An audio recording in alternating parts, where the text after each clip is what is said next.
हामीले धेरै ठुलो सपना देखेर उहाँलाई अध्यक्ष र प्रधानमन्त्री बनाएका थियौँ। हामी उहाँको तानाशाहीका विरुद्ध लडेछौँ। अहिले केपी ओलीका विरुद्ध पनि होइन। केपी ओली गोरुगाडामा चढेर अमेरिकाको वासिङटन पुगिँदैन भनेर भन्नुहुन्थ्यो। अघि तपाईँले प्रश्नमा एउटा प्रश्न गर्नुभयो, उहाँ चाहिँ प्रथम अध्यक्ष होइन। प्रथम अध्यक्ष कसले बनायो? कुन पार्टीले बनायो उहाँलाई प्रथम अध्यक्ष? लोकतन्त्र घाती काम भयो। त्यो कामलाई हामीले सहेर बस्ने कुरा होइन। रिस उठेर लहर चलेर सनक भएर कुनै पनि बेलामा संसद विघटन गर्दैन भन्ने कुनै ग्यारेन्टी छ? प्रधानमन्त्रीले भनेको बाटोमा हिँड्नुभयो भने त हामी बर्खालामा पुग्छौँ। त एमाले होस् भनेर कसैले भन्छ भने त्यो चाहिँ करिब एउटा पागलपन मात्रै हो। लोकतन्त्र विरोधी काम गर्नुभयो। त्यो कारणले गर्दा हामीले अध्यक्षबाट उहाँलाई हटाइसक्यौँ। अहिले कसैलाई पार्टी अध्यक्ष, कसैलाई प्रधानमन्त्री, कसैलाई राष्ट्रपति बनाइदिनका लागि हामी सडकमा आउनु पर्ने? कोही मान्छे पागल भयो। पागल भएर चाहिँ दिउँसै रात परेको कुरा गर्न थाल्यो। अनि त्यसले के अर्थ लाग्छ? केही पनि अर्थ लाग्दैन। केपी ओलीलाई छोडेर हामी हिँडेका छैन। केपी ओली हामीबाट छोडेर जाँदै हुनुहुन्छ। बालोटारमा पार्टी बनाइन्छ, त्यहाँ त सरकार सञ्चालन गर्नुपर्छ। उहाँका बैठकहरू त्यहीँ चल्छन्। पार्टीमा एउटै मान्छे सधैँभरि अध्यक्ष पनि हुँदैन, सधैँभरि महासचिव पनि हुँदैन। केपी शर्मा ओली चाहिँ पहिलादेखि नै अराजक मान्छे हो, अनुशासनहीन मान्छे हो। उहाँमा भएको प्रवृत्तिको मैले आलोचना गरेँ। गोमन साहबले के गर्छ मैले त्यसको कथा अस्ति सुनाइसकेको छु। उहाँलाई त बैठकमा आउनुहोस्, छलफल गर्नुहोस्, निर्णय गरौँ, पार्टीका निर्णय मान्नुहोस् पो भनेको। 21 जनाको चाहिँ केन्द्रीय कमिटी छ भने 11 जनाले त पार्टीको अध्यक्षबाट निस्कि भन्छ भने अरू केही पनि चाहिँदैन। हामीले खोमलटार गएर 5 जना भएर भन्यौँ। 5 जना गयो। त्यो 5 जना गएको भने घेराउ हुन्छ।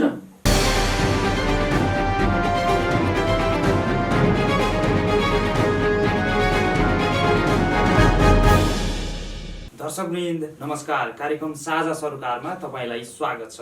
दर्शकवृन्द, साझा सरोकारमा आज हामी मूलतः संसद विघटन पछि उत्पन्न परिस्थिति र नेकपामा अहिले खास गरी विग्रहको अवस्था आइपरेको छ। विशेष गरी संसद विघटन पछि मुलुकको नेतृत्व गरिरहेको मुलुकको सबैभन्दा ठुलो दल नेपाल कम्युनिस्ट पार्टी नेकपामा विग्रहको अवस्था देखिएको छ भने अब औपचारिक रूपमा विभाजित हुन मात्रै बाँकी छ। एक पक्ष सडकमा छ भने अर्को पक्षले सरकारको नेतृत्व गरिरहेको छ र नेताहरूबीच आरोप प्रत्यारोप एक किसिमले भन्यो भने जुहारी जस्तो चलिरहेको छ। अब के हुन्छ त मुलुकको राजनीति कसरी निकास निकाल्न सकिन्छ र पार्टी के अब एक नहुने नै भएको हो? अब पार्टी एक हुने सम्भावना छ कि छैन? आज हामी यी र यस्तै विषयमा केन्द्रित रहेर संवाद गर्दैछौँ। हामीसँग हुनुहुन्छ नेपाल कम्युनिस्ट पार्टी नेकपाका वरिष्ठ नेता एवं पूर्व प्रधानमन्त्री झलनाथ खनाल। सर्वप्रथम आउनुहोस्, उहाँलाई कार्यक्रममा स्वागत गरौँ। पूर्व प्रधानमन्त्रीज्यू, यहाँलाई साझा सरोकारमा स्वागत छ। धन्यवाद।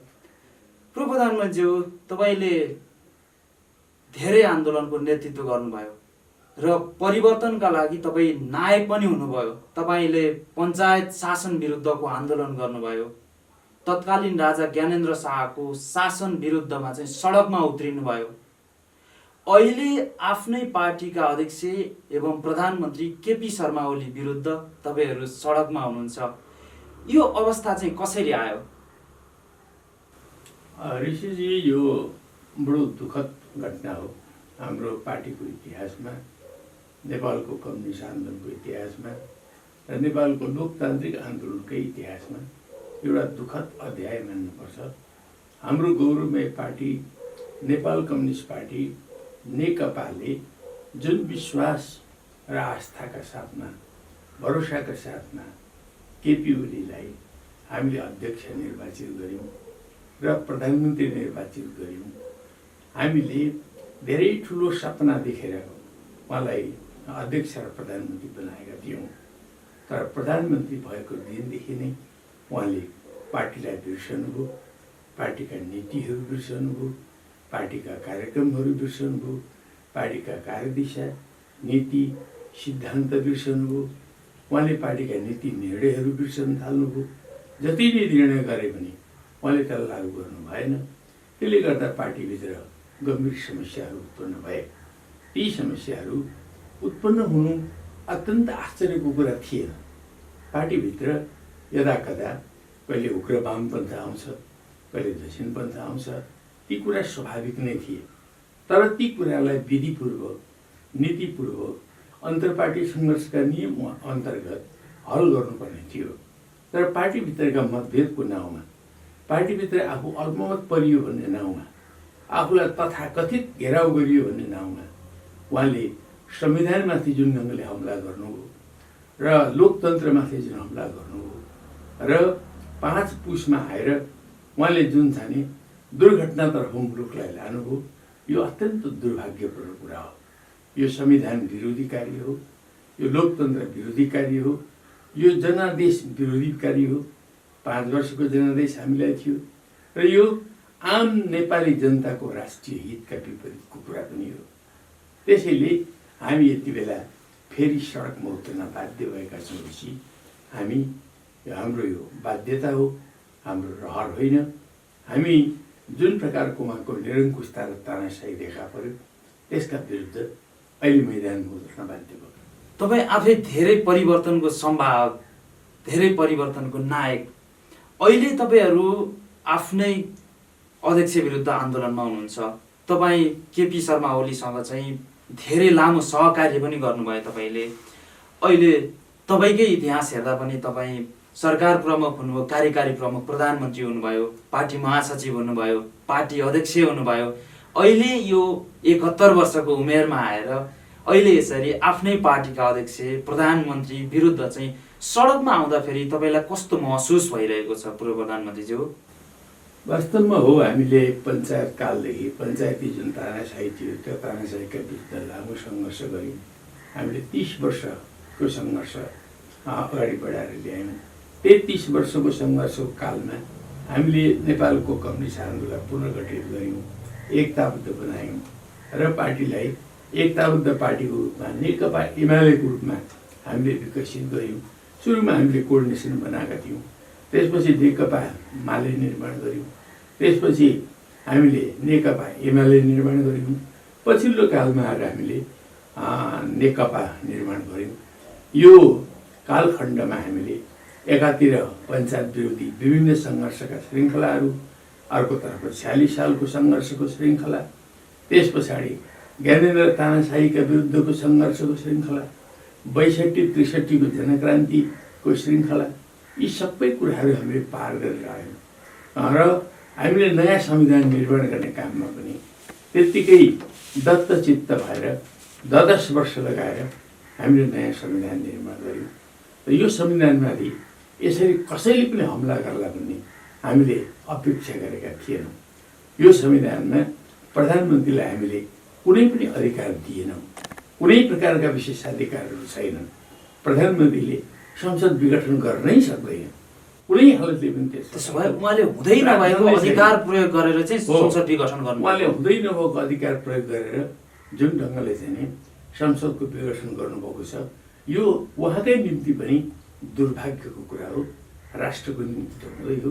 हामीले लामो समयदेखि हेर्नुहोस्, यो संविधान निर्माण गर्दाखेरि अब मुलुकमा स्थायित्व आउँछ, संविधानले नै हामीलाई स्थायित्व दिन्छ, संविधानका प्रावधानहरूले स्थायित्व दिन्छ भनेर यो संविधानमा धारा 100 र धारा 76 हामीले राखेका छौँ।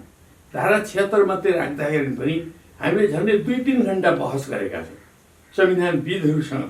त्यति बेलाको हाम्रो चाहिँ नि संविधान मस्यौदा समिति थियो, त्यो मस्यौदा समितिभित्र बसेर पनि हामीले छलफल गऱ्यौँ र हामीले चाहिँ नि जुन धाराको निर्माण गरेका थियौँ, आज त्यो धारालाई केपी ओलीले भङ्ग पारिदिनु हो, वाल पारिदिनु हो, त्यसलाई ध्वंस गरिदिनु र फेरि मुलुकलाई एउटा चाहिँ अस्थिरताको दिशातर्फ अगाडि बढाइदिनु भयो। त्यसले गर्दाखेरि हामी उहाँको तानाशाहीका विरुद्ध लड्दैछौँ। अहिले केपी ओलीका विरुद्ध पनि होइन, हामी केपी ओलीको तानाशाहीका विरुद्ध, निरङ्कुशताका विरुद्ध, सर्वसत्तावादी चिन्तनका विरुद्ध, संविधान विरोधी क्रियाकलापका विरुद्ध हामी अहिले लड्न बाध्य भएको। यो स्थितिसम्म आइपुग्दा तपाईँहरू चाहिँ 3 जना पूर्व प्रधानमन्त्री हुनुहुन्छ। अहिले तपाईँहरूको छुट्टै समूहमा तपाईँ, पुष्पकमल दाहाल प्रचण्ड र माधव कुमार नेपाल, यतिका नेताहरू भएको पार्टीमा अहिले यो स्थितिसम्म आइपुग्दा चाहिँ तपाईँहरूको कमी कमजोरी चाहिँ कहीँ पनि रहेनन्? तपाईहरुले अवश्य। मिलाउन प्रयास गर्नुभयो अवश्य तपाईहरुले हाम्रो पनि बीचमा प्रधानमन्त्रीलाई घेराबन्दीमा पार्न खोज्नु भयो त्यसपछि चाहिँ यो परिस्थितिसम्म आइपुगेको हो भनेर हाम्रो पनि कमजोरी छ। हामीले केपी ओलीसँग कमजोरी नभएका होइन, केपी ओलीसँग लामै समयदेखि हामीले कमजोरीहरू देखेका थियौँ। ती कमजोरीहरूलाई घनघोर ढङ्गले आलोचना गरेर त्यसलाई सच्याउने स्थिति नबनाउने र त्यस्तो मान्छेलाई, जो मान्छे कमजोर छ, खास गरिकन तपाईँलाई 62-63कै जनक्रान्तिको सिलसिलामा तपाईँले पनि सुन्नुभएको छ। केपी ओली गोरु गाडामा चढेर अमेरिकाको वासिङटन पुगिँदैन भनेर भन्नुहुन्थ्यो। त्यति बेला हामीले 62-63को जनक्रान्तिको सुरुवात गर्दाखेरि र गणतन्त्रको नारा दिँदाखेरि यो गणतन्त्र कुनै हालतले पनि आउने कुरा होइन भनेर उहाँले त्यति बेला आलोचना कन्ट्रोल गर्नुहुन्थ्यो। अहिले पनि के अरे टेलिभिजनमा विभिन्न चाहिँ उसमा चाहिँ त्यो भाइरल भएर गएकै छ। त्यस्तो खालको चिन्तन बोक्ने मान्छेलाई हामीले जुन जिम्मेवारी दियौँ त्यो जिम्मेवारी दिने कुराहरूमा हाम्रो चाहिँ वास्तवमा कमजोरी रह्यो। त्यसलाई सच्याउन हामीले अन्तिम बेलामा धेरै प्रयत्न गऱ्यौँ ऋषिजी, तर ती साप्रा प्रयत्नहरूलाई उहाँले कुल्चिँदै जानुभयो। र हामीले चाहिँ अपेक्षा के गरेका थियौँ भने संविधानै खाने कुरा त तानाशाहले मात्रै गर्छ, एउटा निरङ्कुश शासकले मात्रै गर्छ, मुलुकलाई फासिजमतर्फ लाने खालका गलत तत्त्वहरूले मात्रै गर्छन्। यस्तो कुरो हाम्रो कमरेडले कसरी गर्नु होला र, हाम्रो पार्टीकै अध्यक्षले कसरी गर्नु होला र, हामी कसैले पनि यो हदसम्म उहाँ जानु होला भनेर विश्वास गरेका थिएनौँ। तर हेर्नुहोस्, कम्युनिस्ट आन्दोलनभित्रैबाट कम्युनिस्ट पार्टीभित्र यस्ता खालका मान्छेहरू पनि जन्मिँदा रहेछन्। यो बडो दुर्भाग्यको कुरा हो। त्यसले गर्दाखेरि अहिले हामी चाहिँ नि फेरि पनि यो संविधानलाई सच्याउनुको निम्ति हामी चाहिँ अगाडि बढ्नु बाध्य छ। अहिले तपाईहरूले सडकबाट संसद पुनस्थापना गर्छौँ भनिरहनु भएको छ। यो कतिको जायज र वैधता हो? किन भन्दा यो विषय त सर्वोच्च अदालतमा विचाराधीन छ र संवैधानिक इजलासमा पठाइसकेको छ। अब यो अदालतमा चाहिँ विचाराधीन भएको मुद्दामा फैसला हुन कुर्न समेत नसकेर तपाईहरू अहिले सडकमा चाहिँ आन्दोलन गरिरहनु भएको छ, सडकमा उत्रिनु भएको छ। यो कतिको वैधता हो पूर्व प्रधानमन्त्री हो? यो हामीले कुरेर बस्ने कुरै होइन। यद्यपि हाम्रो संविधानले संविधानको अन्तिम कुनै विवाद भयो भने त्यसको अन्तिम व्याख्याताको रूपमा सर्वोच्च अदालतलाई यो संविधानले नै प्रतिष्ठित गरेको छ र हामी सर्वोच्च अदालतका निर्णयहरू पक्कै पनि हेर्छौँ, गम्भीरतापूर्वक हेरिरहेका छौँ, हामी पर्खन्छौँ पनि। तर जुन खालको आत्मघाती काम भयो र चाहिँ एउटा संविधानघाती काम भयो, लोकतन्त्रघाती काम भयो, त्यो कामलाई हामीले सहेर बस्ने कुरा होइन। यो त जुन बेलामा उहाँले एक्सन गर्नुभयो त्यो एक्सनले तुरुन्त रियाक्सन जन्मायो, देशभरि रियाक्सन जन्मायो, मिडियामा रियाक्सन जन्मायो। तपाईँले भोलिपल्टै देखिहाल्नुभयो, तपाईँ मिडियाकै साथीभाइहरू चाहिँ उत्रि नै हाल्नुभयो, यो असंवैधानिक कदम हो, गलत कदम हो भनेर। तपाईँहरू किन सर्वोच्च अदालतको चाहिँ निर्णय पर्खेर बस्नु भएन? किन जनता पर्खेर बसेन? किनभने यो पर्खेर बस्ने विषय नै होइन, पर्खेर बस्ने विषय नै थिएन। त्यसकारण झन् पोलिटिकल पार्टीहरू त यो लोकतन्त्रका वाहक शक्ति हुन्, यसका निर्माता शक्ति हुन्, यसका रचनाकार शक्ति हुन्। यो संविधान निर्माण गरेको हामीले हो।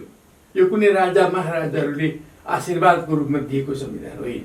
जनताका प्रतिनिधिहरू मिलेर बकाइदा एउटा सहमतिका साथ चाहिँ बनाएको संविधान हो। यो संविधानमाथि त्यसरी चाहिँ आक्रमण गर्ने कसैलाई अधिकारै थिएन।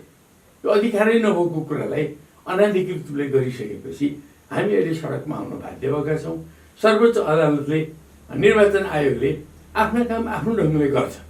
उहाँहरूले पनि संविधान बमोजिम, ऐन कानुन बमोजिम आफ्नो चाहिँ कर्तव्यहरूलाई, आफ्ना अधिकारहरूलाई, आफ्ना दायित्वहरूलाई निर्वाह गर्नुहुन्छ भन्ने कुरामा हामी विश्वस्त छौँ। अहिले तपाईँहरूले गरिराख्नु भएको सङ्घर्ष पार्टीको शुद्धिकरणका लागि हो या देश र जनताको चाहिँ जनजीवनलाई रूपान्तरण गर्नका लागि हो? हामीले संवैधानिक व्यवस्थाका लागि, एउटा चाहिँ कानुनी व्यवस्थाका लागि, देशलाई अनुशासनतर्फ लानको लागि, अराजकतालाई समाप्त गर्नको लागि, विधिको शासन स्थापना गर्नको लागि यो आन्दोलन हो। अब तपाईँले संविधान जसरी केपी ओलीले भत्काउने काम गर्नुभयो, यो भत्काइसकेपछि केपी ओली वैशाखमा चुनाव गर्ने कुरा गर्नुहुन्छ।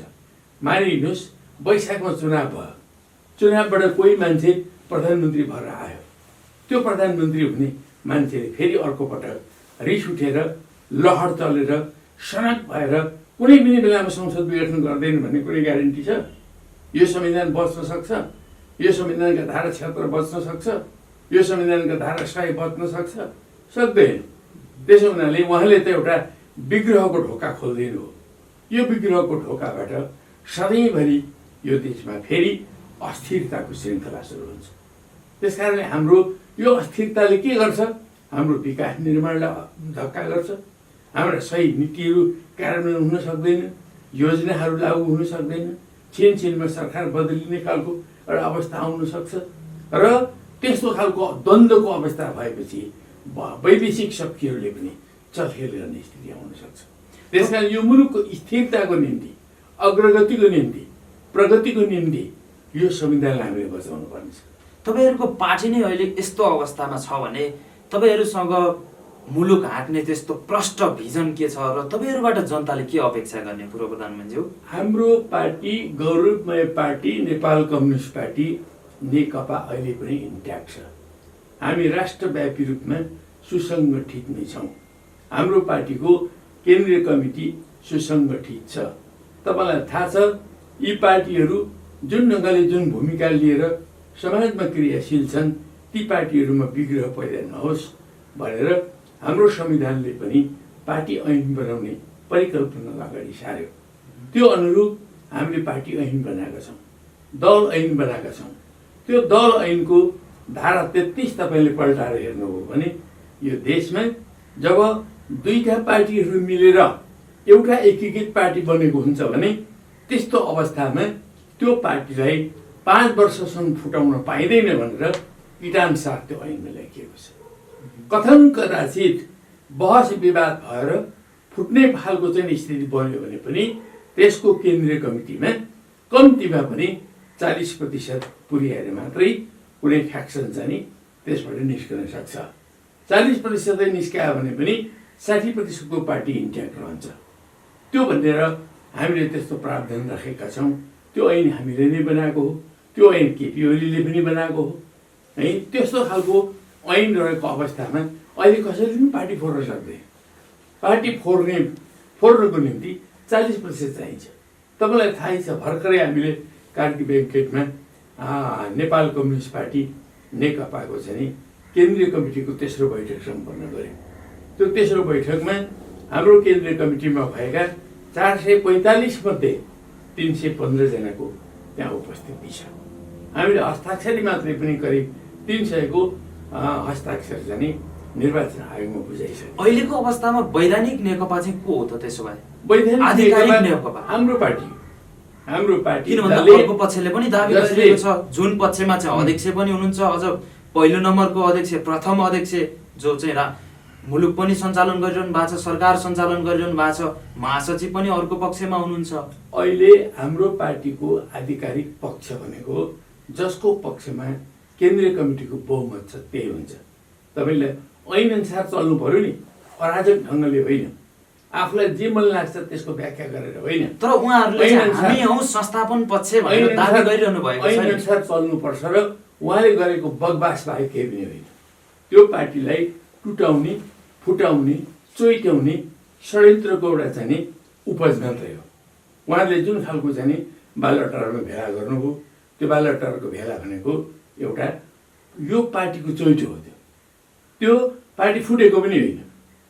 त्यो पार्टीले औपचारिक रूपले कानुनी रूपले फुटेर अर्को पार्टी बनाएको अवस्था पनि छैन अहिले। किनभने कानुनले मान्यता दिँदैन थियो, संविधानले मान्यता दिँदैन थियो। त्यसो हुनाले चोइटिएर त जान सक्छ नि। तपाईँले रुखहरू चाहिँ बढ्दै गएपछि रुखले बोक्रा फ्याँक्छ, बाँसहरू बढ्दै गएपछि पट्यास फ्याँक्छ। पट्यास फ्याँक्नु भनेको बाँस ढल्नु हो र? रुखका बोक्रा निस्कनु भनेको चाहिँ रुख ढल्नु हो र? त्यस्तै हो। कहिलेकाहीँ चाहिँ यस्तो खालका परिस्थितिहरू आउँछन्, यो दुःखद छ। तर पनि हामी अधिकांश साथीहरूलाई जसले चाहिँ यो गलत बाटो लिनुभएको छ उहाँहरूलाई आग्रह हामी के गर्छौँ भने आउनुहोस्, यो गौरवमय पार्टी, आधिकारिक पार्टी यही नेपाल कम्युनिस्ट पार्टी नेकपा हो, फर्केर आउनुहोस्। त्यो गलत दिशातर्फ नलाग्नुहोस्। त्यसो भए उहाँहरूलाई आउने बाटो खुल्ला राख्नु भएको छ तपाईँहरूले, फेरि पनि एकता हुन सक्छ। नेपाल कम्युनिस्ट पार्टी नेकपाले यो पार्टीका सबै सदस्यहरूलाई एकताबद्ध भएर जानको लागि हामीले ढोका खुला राखेका छौँ। चाहे हाम्रा चाहिँ केन्द्रीय कमिटीका सदस्यहरू हुनुहोस्, स्थायी कमिटीका सदस्यहरू हुनुहोस्, उहाँहरू फर्केर आउनुहुन्छ भने हामी स्वागत गर्छौँ। किन भन्दा अहिले जुन किसिमको शब्द बाणहरू प्रयोग भइरहेका छन्, भाषाहरू प्रयोग भइरहेका छन्, यसपछि फर्केर आएपछि के हुन्छ? जुन बाटोमा उहाँहरू हिँडिरहनु भएको छ त्यो बाटो संविधान विरोधी बाटो हो र त्यो बाटो लोकतन्त्र विरोधी बाटो हो। त्यस्तो बाटोमा कसैले पनि नलाग्नुको लागि हामी आह्वान गर्छौँ।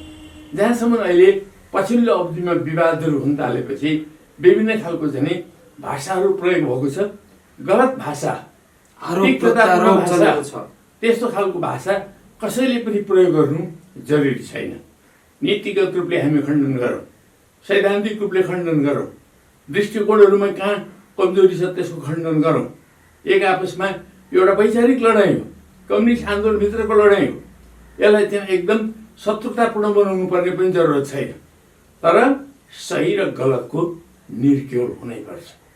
तर उहाँले जस्तो केपी ओलीले जुन ठाउँसम्म पुगेर यो कदम चाल्नुभयो नि, यो त गलत त हुँदै हो, दक्षिणपन्थी भड्काउ पनि हो र यो त संविधान विरोधी पनि हो र यो क्रान्ति विरोधी पनि हो। त्यस अर्थमा यो प्रतिक्रान्तिकारी कदम पनि हो।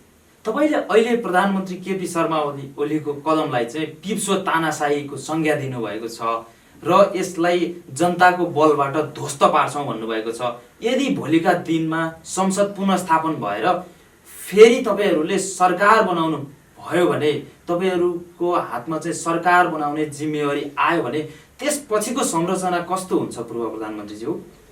हामी अहिले पनि एकताका सम्भावनाहरूलाई अहिले पनि देख्छौँ। हामी एकतालाई नील देख्दैनौँ, किनभने केपी ओलीको गुटमा चाहिँ सामेल भएका अधिकांश साथीहरू इमान्दारै साथी हो। उहाँहरूले लामो समयसम्म काम गरेर आएको साथी हो। सबभन्दा बढी दम्ब र घमण्ड भएको नेता मात्रै केपी ओली हो। उहाँले आखिरमा यति गलत कदम चाल्नुभयो। त्यो कदम चालेका पक्षमा चाहिँ अहिले जान अनजानमा कतिपय साथीहरू लाग्नुभएको छ। तर उहाँहरूलाई हामीले फर्कनुको लागि मैले अघि पनि हालेँ, ढोका खुला छ, उहाँहरू आउनुहोस्, पार्टीलाई एकताबद्ध गर्नुहोस्। संसद पुनर्स्थापित भयो भने पार्टीलाई फेरि पनि एउटा चाहिँ पुनर्एकीकरणको दिशातर्फ लाने सम्भावनाहरू छन्।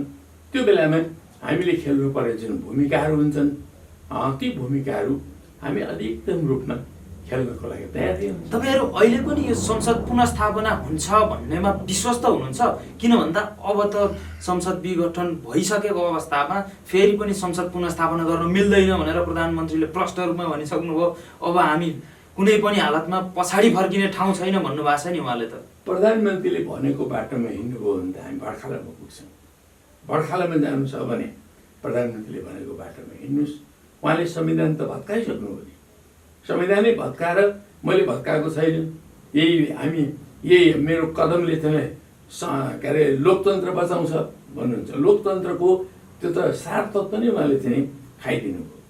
यो चाहिँ नि जुन खालको एउटा स्थिरता सहितको लोकतन्त्र हामीले परिकल्पना गरेको हो, त्यो स्थिरताले त समाप्तै पारिदिनु उहाँले। चुनाव मात्रै लोकतन्त्र हो र? चुनाव त हिजो पञ्चायतले गरेन। पञ्चायतले पटक पटक चुनाव गऱ्यो भने गाउँका पञ्चायतहरू गाउँका चुनाव गऱ्यो, जिल्लाका चुनाव गऱ्यो, राष्ट्रिय चुनावहरू गऱ्यो, तर चुनावले लोकतन्त्र आयो त? आएन। हामीले फेरि सडकबाट चाहिँ 46 सालको आन्दोलन गर्नु पर्यो, त्यसपछि मात्रै लोकतन्त्र सुरुवात भयो हाम्रो देशमा। त्यसो हुनाले चुनाव लोकतन्त्र होइन। लोकतन्त्र एउटा पक्ष जरुर हो, तर चुनाव नै सम्पूर्ण रूपले लोकतन्त्रको सार तत्त्व हुन सक्दैन। बुझ्न खोजेको, यदि संसद पुनर्स्थापना भएर नयाँ सरकार बनाउनु पर्यो भने त्यसपछिको सरकारको संरचना कस्तो हुन्छ, नेतृत्व कस्तो हुन्छ र तपाईँहरूले पार्टीको नेतृत्व कसरी गर्नुहुन्छ, के कसरी चाहिँ यसको तयारी गर्दै हुनुहुन्छ? संसद पुनर्स्थापना हुनु अनिवार्य छ, किनभने हाम्रो संविधानले संसदलाई विघटन गर्ने कसैलाई अधिकार दिएको छैन। अहिले केपी ओलीले गरेको कुरा भनेको अनाधिकृत कुरा हो, अधिकार बाहिर गएर गरेको कुरा हो। त्यो अधिकार बाहिर गएर संविधान नै यस्तै हो, प्रधानमन्त्रीलाई यस्तो विशेषाधिकार छ भनेर उहाँले जुन व्याख्या गरिरहनु भएको छ, वास्तवमा के हो त? यसको अन्तिम छिनाखाना गर्ने त्यो गरिमामय संस्था भनेको सर्वोच्च अदालत हो। र मलाई सर्वोच्च अदालतप्रति पुराका पुरा विश्वास छ। उहाँहरूले संविधानका मर्म र भावना अनुरूप, त्यसका अक्षर र भावना अनुरूप, त्यसका प्रत्येक प्रावधान अनुरूप त्यो संविधान बनाउँदा कस्तो भावनाका साथ बनाइएको थियो, त्यो संविधान मसौदा समितिमा बसेका साथीहरूले के भावनाका साथ बनाएका थिए र अहिलेसम्मका प्रधान न्यायाधीशहरूले त्यो संविधानलाई कसरी ग्रहण गरेर आउनु हो, यी सबै कुराहरूलाई ध्यानमा राखेर सर्वोच्च अदालतले न्याय निरूपण गर्नेछ भन्ने कुरामा हामीलाई विश्वास छ। र संसद पुनर्स्थापित हुन्छ।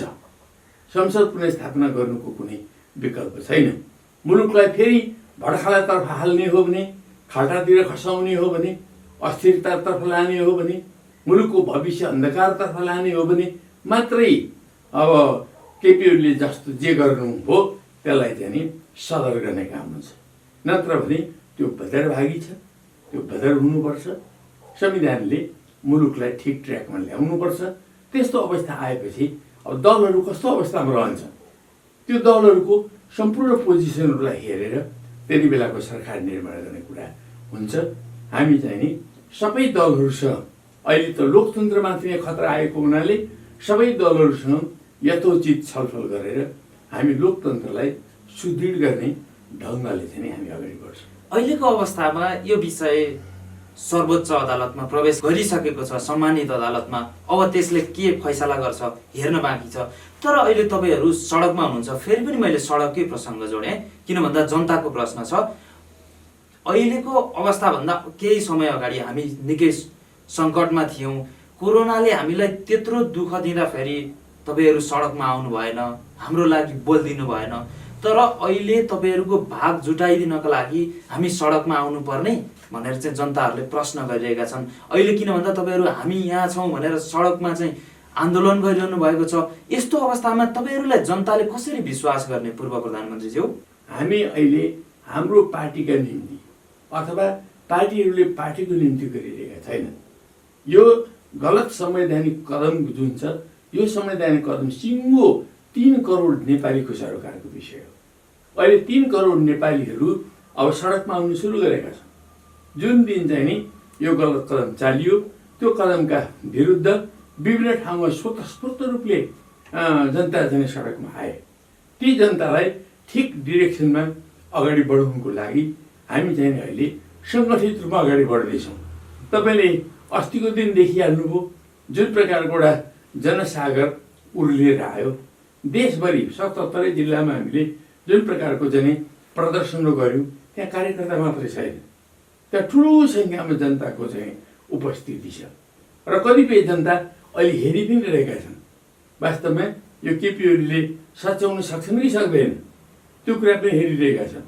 गलत त गरे नै, अब के गर्लान् भनेर उनीहरू हेरेका पनि अवस्थामा छन्। अब ती सबै जनताहरू सडकमा निस्किनुपर्ने स्थिति आउन सक्छ। त्यसकारणले हामी चाहिँ नि अहिले त यो जनताका आवाजलाई मुखरित गर्नुको लागि मात्रै अहिले सडकमा आएका छौँ। यो त उही के अरे हामीले बिहाको भात खराउ जस्तो भन्नुहोस् न, त्यो त भात खराउ मात्रै हो। वास्तविक रूपमा जनआन्दोलन भएको त अहिले त भएकै छैन नि। त्यो त सामान्य जनताले प्रतिकार गरिरहेको कुरा हो, मतलब प्रतिक्रिया जनाइरहेको कुरा हो। हामीले पनि प्रतिक्रिया जनाइरहेको कुरा हो। मैले तपाईँलाई जनताको प्रश्न सोधेको पूर्व प्रधानमन्त्रीज्यू, किन भन्दा तपाईँहरू एमसिसीको विरुद्धमा सडकमा आउनु भएन, भारतले सीमा मिचेर चाहिँ नयाँ नक्सा जारी गर्दा फेरि सडकमा आउनु भएन, नाकाबन्दी गर्दा फेरि सडकमा आउनु भएन, भ्रष्टाचारका विषयमा चाहिँ चुइक्क पनि बोल्नु भएन, सडकमा आउनु भएन। अहिले कसैलाई पार्टी अध्यक्ष, कसैलाई प्रधानमन्त्री, कसैलाई राष्ट्रपति बनाइदिनका लागि हामी सडकमा आउनुपर्ने भन्ने प्रश्न गरिरहेका छन्। यसलाई किन भन्दा क्लियरिटी गरिदिनुहोस् भनेर यहाँ समक्ष मैले राखेको। कुनै मान्छेहरूले गलत ढङ्गले बुझेर यस्तो कुरा गरेका पनि हुन सक्छन्। यो आम जनताको प्रश्न नै होइन। आम जनताले यसरी प्रश्न गर्दैनन्।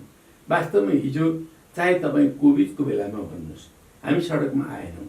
किन आएनौँ भने हाम्रै सरकार किन भन्दा तपाईँहरूको अहिले सडकमा हाम्रै सरकार थियो। हाम्रै सरकार भएको हुनाले त्यो सरकारले गर्ने काम हो नि त। कोभिडलाई नियन्त्रण कसरी गर्ने, जनतालाई राहत सुविधा कसरी दिने, त्यो सरकारको काम हो र हामी सरकारलाई भनिरहेछौँ। तपाईँलाई थाहा छ हाम्रो पार्टीको चाहिँ स्थायी कमिटीको बैठकमा बकायदा हामीले एउटा विस्तृत प्रस्तावै पारित गरेका छौँ। त्यो विस्तृत प्रस्तावमा हामीले कोभिडको बारेमा यसो गर्नुपर्छ यो सरकारले भनेर सरकारलाई नीति निर्देशन पनि दिएका छौँ। त्यस्तै हामीले चाहिँ नि भारतले चाहिँ नि यो हाम्रो सिमानामा मेचिरहेको कुराहरू देखेपछि हामीले सचिवालयको बैठकमै राख्यौँ।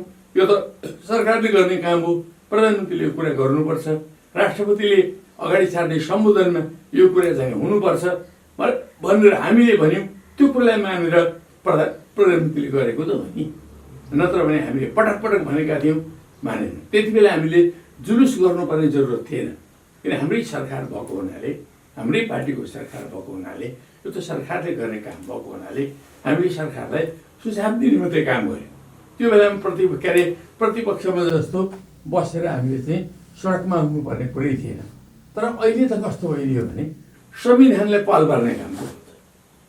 संविधानलाई, जुन संविधानले अब हाम्रो भविष्य समाजवादतर्फ जानुपर्छ, हामी स्थिर ढङ्गले अगाडि बढ्नुपर्छ, सुस्थिर ढङ्गले अगाडि बढ्नको लागि यस्ता यस्ता नीतिहरू लिएर कार्यक्रम लिएर अगाडि बढ्नुपर्छ भनेर हामीलाई जुन संविधानले चाहिँ मार्गदर्शन गरेको छ त्यो संविधानलाई भत्काउने काम, त्यो संविधानका प्रावधानलाई तोड्ने काम हो। त्यो कारणले गर्दा अहिले हामी सडकमा आउन बाध्य भयो। अहिले तपाईँहरू विशेष गरी दुईवटा ध्रुवमा विभाजित हुनुहुन्छ। यो पार्टी विभाजित भइसकेपछि, किन भन्दा अहिले एउटा केपी शर्मा ओली पक्षको ध्रुव छ, अर्को चाहिँ प्रचण्ड, माधव कुमार नेपाल, तपाईँ हुनुहुन्छ, लगायतका टिम छ तपाईँहरूसँग। अब यस्तो अवस्थामा तपाईँहरू अहिले आफ्नो मूल पार्टी छोडेर भनौँ, अझ मूल पार्टी लामो समयसम्म सहकार्य गर्नुभएका केपी शर्मा ओली लगायतका सहकर्मीहरूलाई छोडेर पुष्पकमल दाहाल प्रचण्डसँग चाहिँ सहकार्य गर्न पुग्नु भएको छ। तपाईँहरूको यो सहकार्य कतिको दिगो हुन्छ त? आजभन्दा 3 वर्ष अगाडि हामीले तत्कालीन नेकपा एमाले र तत्कालीन नेकपा माओवादीलाई एकीकृत गर्यौँ। अब यो देशमा न माओवादी भन्ने छ न नेकपा एमाले भन्ने छ। त्यो त इतिहास भइसक्यो, कालातीत भइसक्यो ती कुराहरू। अब म एमाले हुँ, त एमाले होस् भनेर कसैले भन्छ भने त्यो चाहिँ करिब एउटा पागलपन मात्रै हो, त्यो गलत कुरा हो। र कसैले म माओवादी हुँ, म चाहिँ यो माओवादी पार्टी हो भन्छ भने त्यो गलत कुरा हो। हामी एकीकृत भएर एउटा एकीकृत पार्टीका नेताहरूको रूपमा हामी चाहिँ नि प्रतिस्थापित भएर अहिले काम गरिरहेको अवस्था हो। र त्यो एकीकृत पार्टीको एउटा अध्यक्ष केपी ओली पनि हुनुहुन्थ्यो। तर एकीकृत पार्टीका हुनुहुन्थ्यो अहिले हुनु न, अहिले हामीले निष्कासित गरिसक्यौँ। उहाँलाई गलत काम गर्नुभयो, उहाँले संविधान विरोधी काम गर्नुभयो, लोकतन्त्र विरोधी काम गर्नुभयो। त्यो कारणले गर्दा हामीले अध्यक्षबाट उहाँलाई हटाइसक्यौँ। अब हामी अध्यक्ष मान्दैनौँ उहाँलाई। अब अर्कै अध्यक्ष बनाएका छौँ र हामी एउटा टिम निर्माण गरेका छौँ। त्यो टिममा को अध्यक्ष हुन्छ उसले जेपाती गर्न पाउँदैन। अब प्रचण्डले जेपाती गर्न पाउनुहुन्छ? पाउनुहुन्न। माधव नेपालले जेपाती गर्न पाउनुहुन्छ? पाउनुहुन्न।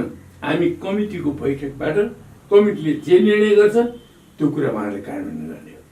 कमिटीले जे निर्णय गर्छ त्यो कुरा हामी सबैले मान्ने हो। त्यस कारणले केपी ओली जस्तो म जे भन्छु त्यही पार्टी हो, म पार्टीभन्दा माथि हुँ, म पार्टीभन्दा चाहिँ अग्लो छु। तपाईँले कारबाही गरेर चाहिँ अध्यक्षबाट निष्कासन गरिसक्यौँ भन्नुभएको छ, तर उहाँले त हामी हौँ मूल पार्टी, अहिले पनि हामी हौँ संस्थापन, कसले हामी म माथि चाहिँ कारबाही गर्न सक्ने भनेर चाहिँ उहाँले प्रष्ट रूपमा भन्नुभएको छ नि। होइन, कसैले भनेर के हुन्छ? कोही मान्छे पागल भयो, पागल भएर चाहिँ दिउँसै रात परेको कुरा गर्न थाल्यो, अनि त्यसले के अर्थ लाग्छ? केही पनि अर्थ लाग्दैन। तर कुन मूल पार्टी हो त भनेर जाँच्ने एउटा मापदण्ड हुन्छ। त्यो मापदण्डको आधारमा बोल्नु पऱ्यो नि। नदीहरू पनि तपाईँ एउटा नदीमा अनेक शाखाहरू आएर मिलेका हुन्छन्। त्यो नदीको मूल प्रवाह चाहिँ कुन हो, त्यसको मूल चाहिँ कुन हो भनेर खोज्नु पऱ्यो भने निश्चित मापदण्डहरू हुन्छन्। अहिले महाकालीमा त्यही आएको छ नि, महाकालीको शिर कुन हो भन्दाखेरि हामी लिम्पिया धुरा भन्छौँ। त्यसका निश्चित मापदण्डहरू छ। त्यो मापदण्डको आधारमा हामीले लिम्पिया धुरा भनेको, हामीले लोभको आधारमा होइन, आकाङ्क्षाको आधारमा होइन, केपी ओलीको जस्तो मनोवृत्तिको आधारमा होइन, हामीले मापदण्डको आधारमा, त्यही मापदण्डको आधारमा अहिले हामी नेपाल कम्युनिस्ट पार्टी नेकपा मूल प्रभाव भन्छौँ, किनभने यसमा अत्यधिक रूपमा केन्द्रीय कमिटीमा बहुमत छ, स्थायी कमिटीमा बहुमत छ, सचिवालयमा बहुमत छ, देशव्यापी रूपमा बहुमत छ, हरेक जिल्लामा हेर्नुहोस् हामीसँग बहुमत छ। अहिले तपाईँहरू केपी शर्मा ओलीलाई छोडेर तपाईँहरूले छुट्टै पार्टी, तपाईँहरूको पार्टी छ जुन, होइन, जे होस् खैर तपाईँहरूको पक्ष नै छुट्टै छ। अहिले तपाईँहरू प्रचण्डसँग सहकार्य गरिरहनु भएको छ, मैले अघि पनि जोडेँ केही। तर प्रचण्डको क्रियाकलाप हेर्दा उहाँ त स्थिर रहने मान्छे होइन, किन भन्दा उहाँले त हिजोका दिनहरूमा पनि धेरैलाई छोडेर आइसक्नुभयो। उहाँसँग सहकार्य गरेका, सँगै जनयुद्ध लडेका सहकर्मीहरू पनि अहिले छुट्टै छुट्टै हुनुहुन्छ, त्यस्तो पृष्ठभूमि देखिन्छ उहाँको। र अहिले तपाईँलाई फेरि पनि पार्टीमा तपाईँ हुनुहुन्छ, या माधव कुमार नेपाल, झलनाथ खनाल, तपाईँहरूलाई कसरी व्यवस्थापन गर्ने भनेर उहाँहरूसँग त्यस्तो एक किसिमको सोपान, तपाईँहरूको व्यवस्थापनमा सोपान उहाँसँग के चाहिँ छ त्यस्तो? केपी ओलीलाई छोडेर हामी हिँडेका छैन। केपी ओली हामीबाट छोडेर जाँदै हुनुहुन्छ, पार्टी छोडेर जाँदै हुनुहुन्छ। बालुवाटार पार्टी बनाउने जे भए पनि तपाईँहरू छुट्टै हुनुहुन्छ। बालुवाटार पार्टी बनाउने ठाउँ हो, बालुवाटारमा पार्टी बनाइन्छ, त्यहाँ त सरकार सञ्चालन गर्नुपर्छ। उहाँका बैठकहरू त्यहीँ चल्छन्, उहाँका गुट बैठकहरू त्यहीँ चल्छन्। त्यो पार्टी होइन, त्यो एउटा गुट मात्रै हो। जहाँसम्म तपाईँ छोडेको र नछोडेको कुरा गर्नुहुन्छ, यो पार्टीबाट कोही मान्छे चोइटिनु गयो भने त्यसले छोडेर गएको हुन्छ, हामीले छोडेर गएको होइन। हामी नेकपामा इन्ट्याक्ट छौँ। हामीले जुन नेकपा निर्माण गरेका छौँ त्यो नेकपामा हामी दृढतापूर्वक छौँ, रहनेछौँ र त्यसरी नै हामी अगाडि बढ्नेछौँ। र अहिले हामीसँग हामी प्रचण्डसँग टाँसिनु गएको होइन, हामी त एकताबद्ध भएर आएको हौँ। दुईटै पार्टीहरू एउटा चाहिँ निश्चित सिद्धान्तको आधारमा, प्रक्रियाको आधारमा, मापदण्डको आधारमा हामी एकताबद्ध भएर आएका हौँ। विभिन्न व्यक्तिहरूले विभिन्न खालको जिम्मेवारी अहिले हामीले निर्वाह गर्नुपर्ने हुन्छ। त्यो निर्वाह गर्ने प्रक्रियामा हामी कसैले अध्यक्षको कुरा गर्नु पर्ला, कसैले अर्को केही जिम्मेवारी लिनु पर्ला, कोही संसदीय दलको नेता हुनु पर्ला आदि, त्यो कार्यविभाजनको कुरा हो। कसैको उसमा होइन। जस्तो अब नेपाल कम्युनिस्ट पार्टी नेकपा भनेको प्रचण्डको पार्टी भन्नु भने गलत कुरा हो है।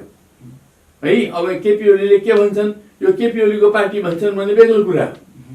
तर चाहिँ नि पार्टी कुनै व्यक्तिको पेवा हुँदैन। पार्टीका नेताहरू आउँछन् र जान्छन्, पार्टीका नेताहरू फेरि पनि रहन्छन्। पार्टीमा एउटै मान्छे सधैँभरि अध्यक्ष पनि हुँदैन, सधैँभरि महासचिव पनि हुँदैन। म 39 सालदेखि 46 सालसम्म चाहिँ नेकपा मालेको महासचिव थिएँ, म रहिँदैन। त्यसपछि फेरि मदन भण्डारी महासचिव हुनुभयो, अरू विभिन्न साथीहरू महासचिव हुनुभयो। अब अध्यक्ष म 64 सालदेखि 70 सालसम्म अध्यक्ष थिएँ होइन, फेरि अर्को अध्यक्ष बन्नुभयो। त यो प्रकारले नेताहरू भनेको चाहिँ एउटा कन्ट्रिब्युसन गर्ने हुन्छ, तर पार्टी स्थिर हुन्छ।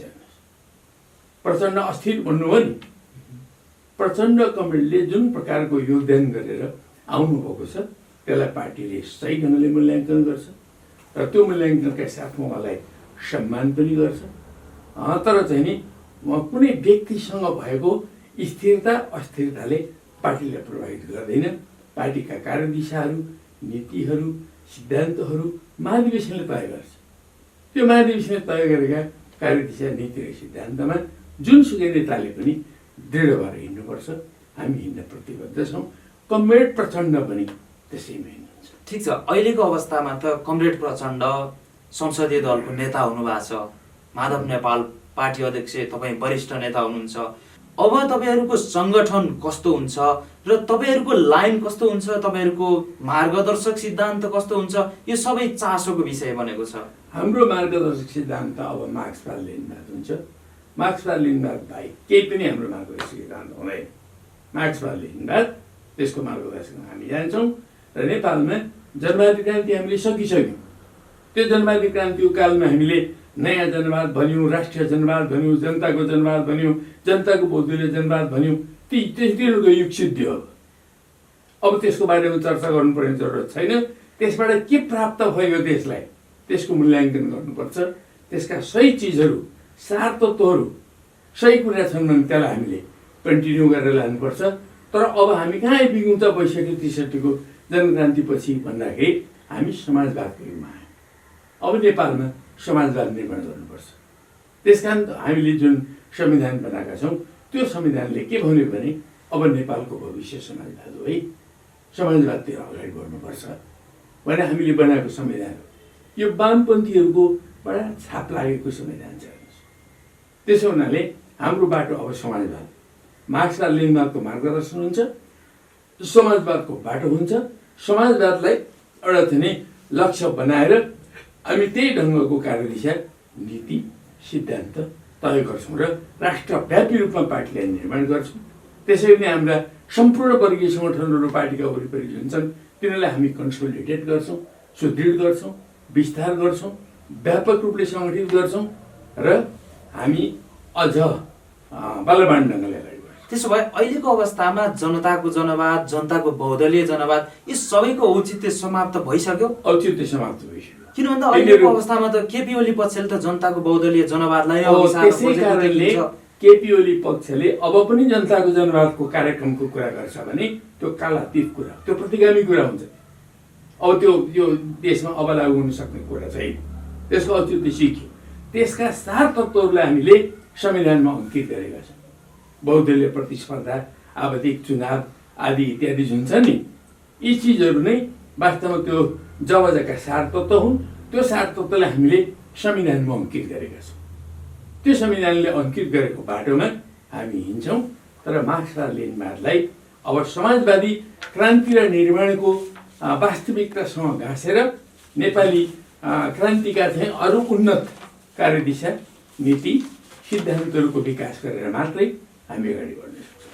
अब अहिलेको अवस्थामा तपाईँहरू बिच चाहिँ यो विशेष गरी पार्टी विभाजन भइसकेपछिको अवस्थामा कसले लिने चुनाव चिन्ह, सूर्य चिन्हको विषयमा पनि आफूले चाहिँ दाबी गरिरहनु भएको छ होइन।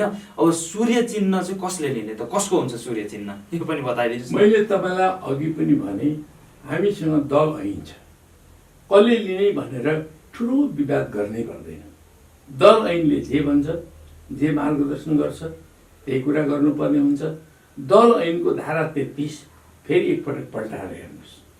त्यसले के बताउँछ भने कुनै पनि पार्टीमा विभाजन आयो भने त्यो विभाजन आउँदा जुन पार्टीको केन्द्रीय कमिटीमा बहुमत जतापट्टि छ त्यसैले नै त्यो पार्टीको नाम पनि राख्छ, त्यो पार्टीको झन्डा पनि राख्छ र त्यो पार्टीको चिन्ह पनि लिन्छ। अनि स्वाभाविक रूपले हामीसँग यत्रो 445 मा हामीसँग 315 छ र अरू कतिपय साथीहरू आउँदै हुनुहुन्छ। तपाईँले देख्नु नि शेरबहादुर तामाङ पनि बालटार पुग्नु भएको थियो नि, उहाँ फर्केर आउनु। त्यस्तै अरू कयौँ साथीहरू फर्केर आउनु। थुप्रै साथीहरू अब फेरि पनि बुझ्दै हुनुहुन्छ, उहाँ फर्केर आउनुहुन्छ। हामी आशावादी तर उताबाट पनि फर्केर आएको छ। अब त्यसमा जुन पार्टीसँग ओभरवेल्मिङ मेजोरिटी छ, बहुमत छ, त्यसैको नाम पनि हुन्छ, त्यसैको झन्डा पनि हुन्छ, त्यसैको चिन्ह पनि हुन्छ। त्यो चाहिँ अब निर्वाचन आयोगले अन्तिम फैसला गर्छ। उसले फैसला गर्न बाँकी छ। यी सबै तथ्यहरू हेर्छ। तथ्यहरू हामीले निर्वाचन आयोगलाई बुझाएको छ। ठिक छ पूर्व प्रधानमन्त्रीज्यू, अब तपाईँ र केपी शर्मा ओलीसँग केही जोडिएका व्यक्तिगत कुराहरू गर्छु। अहिले त्यसको पनि अलिकति चासो भएर तपाईँले जति बेला पार्टी र सरकार सञ्चालन गरिरहनु भएको थियो त्यति बेला तपाईँ विरुद्ध केपी शर्मा ओलीले चाहिँ समानान्तर कमिटी गठन गर्नेदेखि लिएर खास गरी यो बुटवल महाधिवेशन पछिको अवस्थामा पार्टीकै कुरा गर्ने हो भने तत्काल उहाँ काठमाडौँ आएर समानान्तर कमिटी चाहिँ गठन गरेर देशैभर तपाईँ विरुद्ध मोर्चाबन्दी गर्नुभयो, घेराबन्दी गर्नुभयो र प्रधानमन्त्री हुँदा पनि तपाईँको विरुद्ध चाहिँ बोल्नुभयो, तपाईँलाई असहयोग गर्नुभयो। अहिले त्यसैको प्रतिशोध छान्नका लागि तपाईँ यो सबै गरिरहनु भएको छ। किन भन्दा तपाईँ विशेष गरी तपाईँलाई अहिले बढी केपी शर्मा ओलीसँग बढी आक्रामक र असहिष्णु भएको भन्ने आरोप लाग्छ। केपी शर्मा ओली चाहिँ पहिलादेखि नै अराजक मान्छे हो, अनुशासनहीन मान्छे हो। उहाँले महाधिवेशनका निर्णयहरूलाई पनि पालन गर्न सक्नु भएन।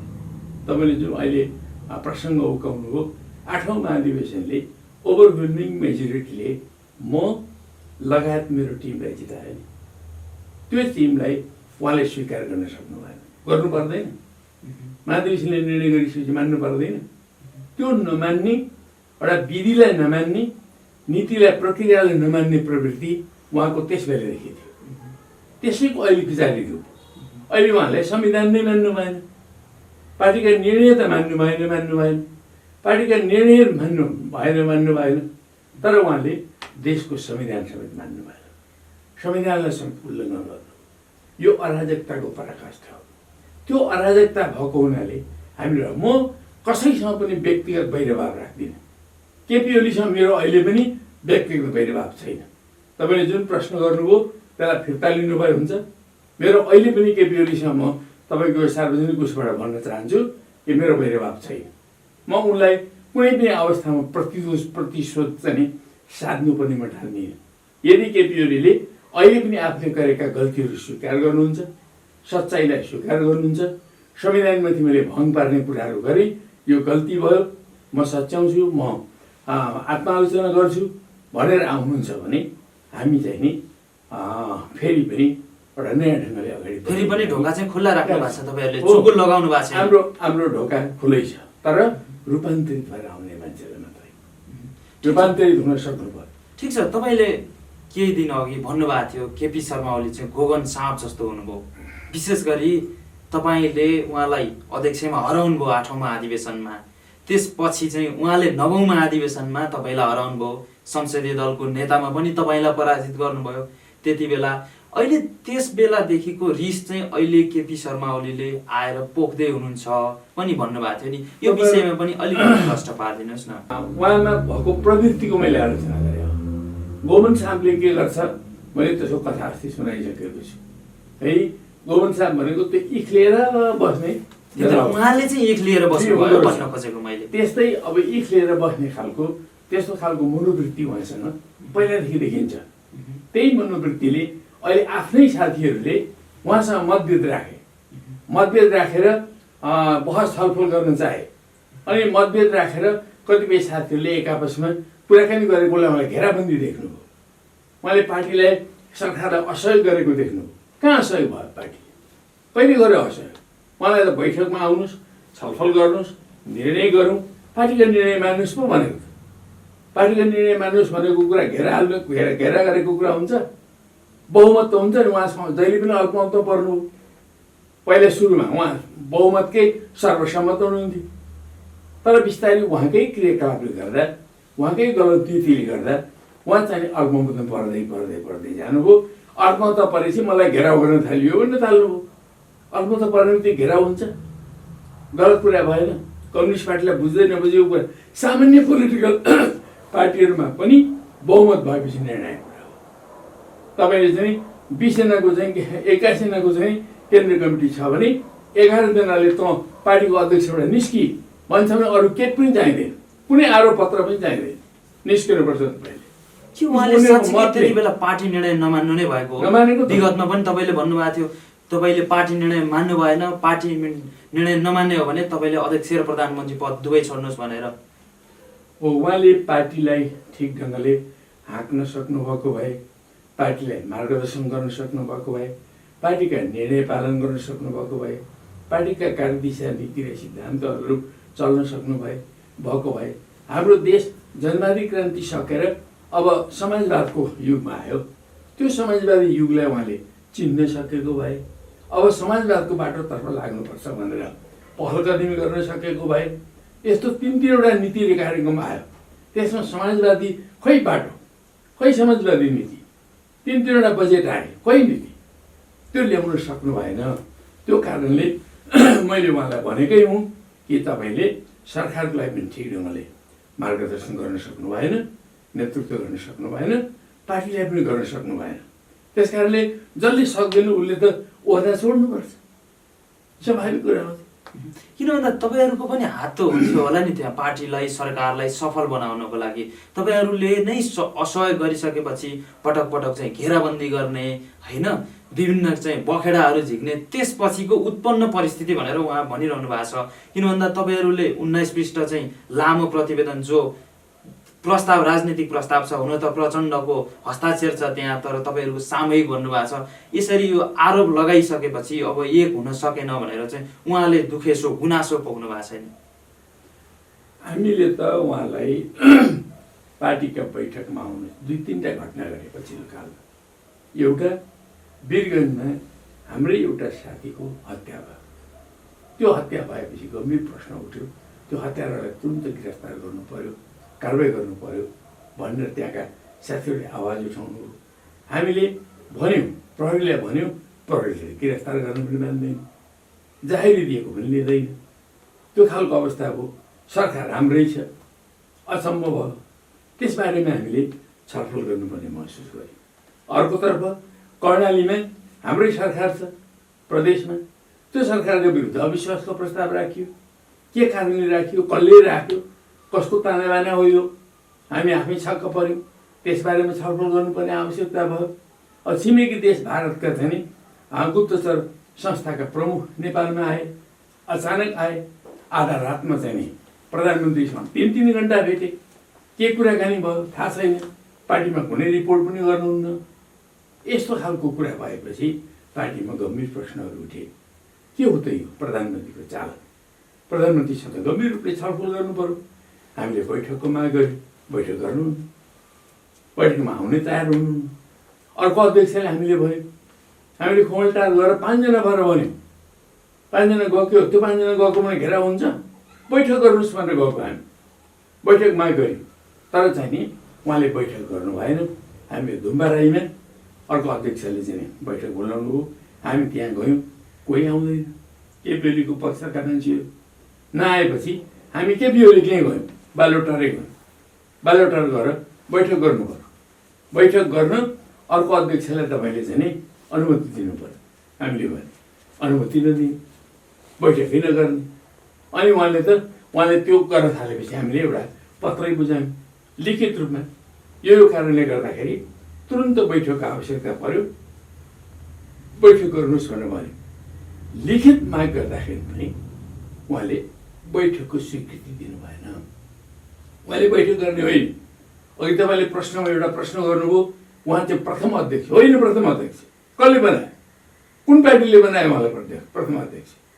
एकीकरण गर्दाखेरि 2टा बराबरी अध्यक्ष हुन्, कोही पनि तल कोही पनि माथि होइन। तर उहाँले जबरजस्ती अर्को अध्यक्षलाई दोस्रो नम्बर भन्नु। मैले उहाँहरूको दाबीलाई चाहिँ सोधेको, दोस्रो नम्बर भन्नु। त्यो दोस्रो नम्बर उहाँले घोषित गर्नु, त्यो घोषित गरेर जबरजस्त दोस्रो बनाउनु खोज्नुभयो। तर वास्तवमा त्यस्तो थिएन। बराबरी अध्यक्ष हुन्, 2टै बराबरी आलो पालो गर्ने भनेको, प्रधानमन्त्री पनि आलो पालो गर्ने भने हो त्यो बेलामा। त्यो नगरेको कसले? केपी ओलीले नै हो। त्यसकारण जुन सहमति त्यति बेला थिए, ती सहमति गत मङ्सिर 4 मा आएर फेरि पुरै कार्यकाल प्रधानमन्त्री दिने भन्ने पनि सहमति भयो नि, होइन? उहाँको जबरजस्तीले गर्दा प्रचण्डले त उदार हुनुभयो नि। केपी ओलीको जिद्दी देखेपछि, जबरजस्ती देखेपछि भइगयो, तपाईँ 5 वर्ष चलाउनुहोस्, ठिकै छ, म पार्टी चलाउँछु भनेर उहाँ चुप लाग्नुभयो। त्यसमा त प्रचण्डको दोष त छैन नि। उहाँले त झन् उदार भएर केपी ओलीलाई दिनुभयो। झन् त्यस्तो भएपछि त 5 वर्ष ढुक्क ढङ्गले, राम्रो ढङ्गले सबैलाई समेटेर पार्टी चलाएको भए, सरकार चलाएको भए कति राम्रो हुन्थ्यो। उहाँले क्याबिनेट बनाउँदाखेरि एकलौटी बनाउनु हो। उहाँले सारा नीति निर्णय के अरे यो सरकारका ल्याउँदा एकलौटी गर्नु हो। उहाँले नीति कार्यक्रम एकलौटी ढङ्गले बनाउनु हो। हामी कसैको सल्लाह छैन त्यसमा। उहाँले ल्याएका 3टै नीति कार्यक्रमहरूमा पार्टीको कुनै भूमिकै छैन। ठिक छ पूर्व प्रधानमन्त्री, अबको निकास चाहिँ के हो त? त्यसो भए यस्तो अवस्थामा किन भन्दा बन्धक, देशलाई नै बन्धक राखेर त भएन, पार्टी बीचको झगडा। अबको निकास भनेको नै संसदको पुनर्स्थापना हो। केपी ओलीले यदि अब पार्टीलाई एकताकै दिशामा जाने हो भने उहाँले गलत कुरा सच्याउनुपर्छ, आत्मालोचना गर्नुपर्छ। संसद पुनर्स्थापनाको बाटोमा उहाँ पनि लाग्नुपर्छ। र चाहिँ नि संसद पुनर्स्थापना भएपछि धेरै कुराहरू ठिक ठाउँमा आउँछ, संविधान पनि ठिक ठाउँमा आउँछ, लोकतान्त्रिक मूल्य मान्यताहरू पनि ठिक ठाउँमा आउँछन्। हाम्रो जुन यो संविधान घोषणा भइसकेपछि जुन प्रवाहमा देश अगाडि बढ्न खोजेको हो, त्यो प्रवाहमा फेरि देश अगाडि बढ्न खोज्छ, अगाडि जान सक्ने सम्भावना पैदा हुन्छ। त्यसपछि हामी प्रतिस्पर्धा गरौँ न। के भएर लोकतान्त्रिक मूल्य मान्यताका आधारमा प्रतिस्पर्धा गरेर जानको लागि त कसैले रोक्न सक्दैन। अहिले पछिल्लो समय नेपालमा चाहिँ चिनिया टोली पनि आयो, चीनले चाहिँ नेकपालाई मिलाउन चासो देखायो भन्ने किसिमका टिका टिप्पणी हुन्छ। खासमा उहाँसँग तपाईँले पनि भेट्नुभयो, के कुराकानी भयो? अब तपाईँले आफ्नो घरमा आगो लगाउनु भयो भने छिमेकी त्रसित हुन्छ। छिमेकीको घरमा पनि आगो लाग्ने सम्भावना हुँदैन। त्यस कारणले छिमेकीहरू सचेत हुनु, पहल कदमी गर्नु, सक्रिय हुनु स्वाभाविक हो। हामीले हाम्रो देशलाई राम्ररी व्यवस्थापन गरेर हामीले जान सक्नुपर्छ। हामीले आफ्नो देशलाई, हाम्रो पार्टीलाई, आफ्नो सरकारलाई, आफ्नो देशका जनतालाई ठिक ढङ्गले एउटा चाहिँ व्यवस्थित गरेर जान सकेनौँ भने बाहिरका मान्छेहरू अलि बढी सक्रिय हुन्छन्। त्यसरी नै अहिले के हो भने अहिले इन्डियन कम्युनिस्ट पार्टी हाम्रो पार्टीसँग लामो समयदेखि 1950 को दशकदेखि राम्रो मित्रता भएको पार्टी हो र त्यो पार्टीले नेपालका सबै पार्टीहरूसँग मित्रता राखेको छ। हाम्रो पार्टीसँग मात्रै होइन, नेपाली कङ्ग्रेससँग पनि मित्रता छ, सजपासँग पनि मित्रता छ, अरू कतिपय पार्टीहरूसँग मित्रता छ। त्यो मित्रता भएको हुनाले मित्रहरूका बिचमा के भएको उहाँले चासो राख्नु, बुझ्नु मलाई त्यस्तो अनौठो कुरा लाग्दैन। तर उहाँले हाम्रो आन्तरिक मामलामा हस्तक्षेप गर्ने खालको कुनै पनि कुरा सम्भावना मैले देखिनँ। उहाँले शुभेच्छा व्यक्त गर्नुभयो, ठिक छ, हाम्रो दुईवटा पार्टीको बिचको सम्बन्ध राम्रो बनाऊ, दुई देशको बिचको जुन सम्बन्ध सुमधुर ढङ्गले अगाडि बढेको छ त्यसलाई अझै राम्रो बनाऊ। हाम्रो चाहना यति मात्रै हो। हामी तपाईँहरूको आन्तरिक कुराहरू त तपाईँहरूले आफूले नै निर्णय गर्ने कुरा हो भन्नुभयो। ठिक छ, हस् पूर्व प्रधानमन्त्रीज्यू, यहाँको महत्त्वपूर्ण समय, संवाद र विचारका लागि हार्दिक धन्यवाद। तपाईँलाई पनि धन्यवाद, धेरै धेरै मलाई अलिकति मौका दिनुभयो। हस्, नमस्कार। नमस्कार।